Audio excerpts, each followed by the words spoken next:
اس کا اگر یہ چھوٹے چھوٹے بچے جب یہ تلاوت کرتے ہیں، استاد صبح 4 بجے انہیں اٹھاتا ہے، وہ چھڑی لے کے کھڑا ہوتا ہے، یہ چھوٹا سا بچہ جس کو ماں صبح 8 بجے گود میں اٹھاتی تھی، بیٹا اٹھ جاؤ، وہ ادھر گرتا تھا، بیٹا اٹھ جاؤ، وہ ادھر گرتا تھا، ماں پیشانی پہ بوسہ دیتی تھی، ماں اس کے چہرے پہ بوسہ دیتی تھی، بوسہ دے کے اٹھاتی تھی، محبت سے اٹھاتی تھی۔ وہی بچہ استاد کی چھڑی سے صبح اٹھتا ہے، جب اس کو نیند آتی ہے، جب اس کو اونگ آتی ہے، اس کا کبھی یہ پسینہ قرآن سے ٹکراتا ہے، کبھی اس قرآن پر رکھی ہوئی ٹپائی سے ٹکراتا ہے۔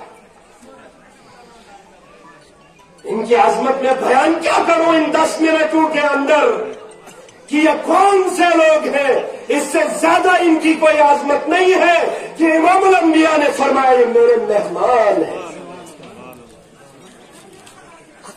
مہمانوں اور وراثتوں کے اندر آپ سب لوگ اس وقت گرے ہوئے ہیں۔